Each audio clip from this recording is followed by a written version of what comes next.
طريقة تخليك ما تشكش في صلاتك انك ما تفكرش في اي حاجة وانت بتصلي. الغي التفكير في اي موضوع وقت الصلاة، ولو حصل لازم تبني على العدد الاقل مش على الشك في انك اتممت العدد المطلوب سواء كان في الركوع او السجود. ليه بقول لك كده؟ لان الشك هينغص عليك عيشتك وهيخليك مش عارف انت صليت صح ولا غلط، وهل صلاتك مقبولة ولا مش مقبولة. خد بالك كل الكلام ده في حالة الشك الطبيعي اللي بيحصل كل فين وفين، لكن في ناس الشك عندها اصبح مرض وفي كل صلاة بتشك في كل اركان الصلاة، ودول حلهم انهم يتجاهلوا الشك والوسواس نهائي ويركز في صلاته.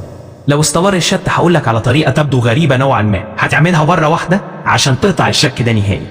حط موبايلك في مكان بتصلي فيه وصور نفسك فيديو وانت بتصلي، وبعد كده راجع الفيديو.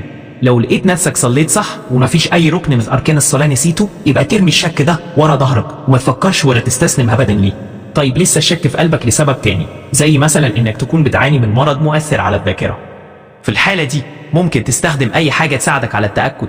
ممكن عداد للصلاة، ممكن سجادة صلاة مخصصة بعداد، ممكن 4 ورقات صغيرين على السجادة كل ما تسجد تبعد واحدة منهم. كل ده في حالة إن العقل واعي ومدرك لكل تفاصيل الصلاة، لكن في حالة العقل الغير واعي نهائي لا حاسس بوقت ولا عارف بيقول إيه، فده تسقط عنه الصلاة. طيب راجل كبير في السن ومصمم إنه يصلي وعقله مستوعب لكن بينسى القرآن ومصمم يصلي، ده هيكون موضوع الحلقة القادمة إن شاء الله.